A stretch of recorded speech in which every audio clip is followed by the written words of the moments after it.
ছাত্র সমাজ এদের তো এখন বিশ্ববিদ্যালয়ে গিয়ে পড়াশোনা করার বয়স।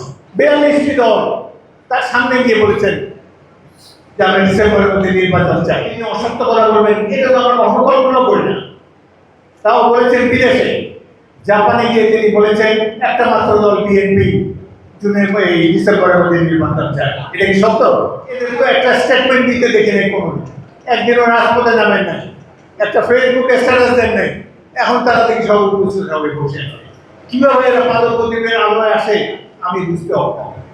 যারা ত্যাগ চিকিৎসা করেছে, যারা জীবন বাঁচিয়ে রেখেছে, তাদের তো এখানে দেখি না। তারা প্রফেসর ইউনুসকে আমরা, তিনি দেশের কৃতি সন্তান, দেশের গৌরব, আমরা তাকে সব রাজনৈতিক দল সমর্থন দিয়েছি, ভবিষ্যতেও দেব।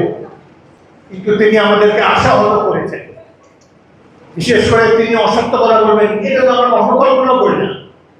তাও বলেছেন বিদেশে, জাপানে গিয়ে তিনি বলেছেন একটা মাত্র দল বিএনপি ডিসেম্বরের মধ্যে নির্বাচন চায়। এটা কি সত্য?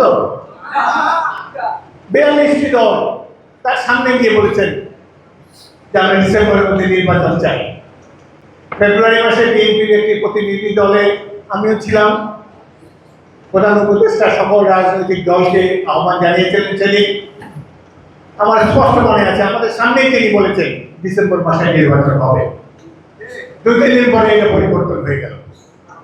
মাসের যে পঞ্চীদ, তার যে এই যে কয়েকটা উপদেষ্টা বা সচিব টচিব আছে, প্রেস সচিব, এই সচিব ওই সচিব, কিংবা যাদেরকে কাউকে সচিবের মর্যাদা, কাউকে এই মর্যাদা ওই মর্যাদা দিয়ে তার আশেপাশে রেখেছেন, এরা তো মনে হয় যে প্রধান উপদেষ্টার চাইতেও বেশি রাজনৈতিকভাবে তারা পরিপক্ক।